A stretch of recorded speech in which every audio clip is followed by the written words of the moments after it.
ஓம் சாய்ராம். ஸ்ரீ சாயி பாபாவின் சாஸ்னாமிரத திருமொழிகள் என்ற புத்தகத்தை பூஜ்ய ஸ்ரீ நரசிம்ம சுவாமிஜி அவர்கள் தொகுத்து வழங்கியுள்ளார். அதிலிருந்து நன்னெறி போதனைகள் இறப்பு என்ற தலைப்பில் ஸ்ரீ சாயி பாபா கூறியதை கேட்கலாம். பாபா அருளிய பிரேமை. ஸ்ரீ சாயி பாபா ராவ் சாஹேப் கால்வங்கரின் முன் தோன்றி உனக்கு வேண்டுவது என்ன என்று கேட்டார். கால்வங்கர், பிரேமை தவிர வேறு எதுவும் வேண்டேன் ஸ்ரீ சாயி பாபா. அப்படியே ஆகட்டும். ஸ்ரீ சாயி பாபா மறைந்தார். ஆனால் அப்போதிலிருந்து அவ்வப்போது பிரேமை பொங்கி எழும் நிலைகளை அனுபவிக்கலானார். இமாம், அதாவது விஸ்வாசம், ஸ்ரீ சாயி பாபாவால் அளிக்கப்படுகிறது. ராஜாபல்லி முகமது பாபாவிடம் வந்தார். ஸ்ரீ சாயி பாபா, உனக்கு என்ன வேண்டும்? ராஜாபல்லி, விஸ்வாசம் மட்டுமே. ஸ்ரீ சாயி பாபா, அல்லாஹ் அச்சா கரேகா, ஆண்டவன் அருள்வார் என்று வாழ்த்தினார். ஸ்ரீ சாயி பாபா, ஏன் இந்த துயரம்? மாந்தர் பிறப்பது இறப்பதற்காகவே.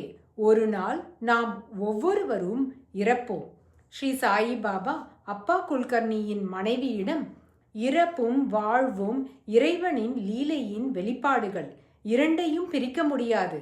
எல்லாவற்றிலும் நிறைந்து நிற்பவர் ஈசன் எனினும், அதாவது உண்மையில் பார்த்தால் யாரும் பிறப்பதில்லை, ஒருவரும் இறப்பதில்லை.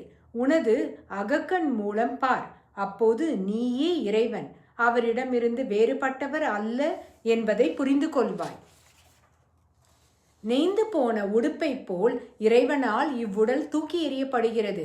எனக்கும் முன்னால் தனது உடையை, அதாவது கஃப்னியை மாற்றிக்கொள்ள விரும்புகிறார் அப்பா.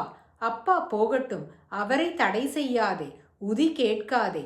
லாப நஷ்டம், பிறப்பு இறப்பு இவை இறைவன் கையில் இருப்பவை. ஆனால் எவ்வளவு கண்மூடித்தனமாக ஜனங்கள் இறைவனை மறந்துவிடுகின்றனர். உயிர் உள்ளவரை வாழ்க்கையை கவனி. மரணம் வரும்போது துயருறாதே. இவ்வுடல் மண்ணால் ஆனது. பார், உண்மையில் எல்லாம் ஒன்றே. ஆகவே அது மண்ணுக்கே திரும்ப சென்று விடுவது வருத்தப்பட வேண்டிய விஷயமல்ல. ஓம் சாய்ராம்.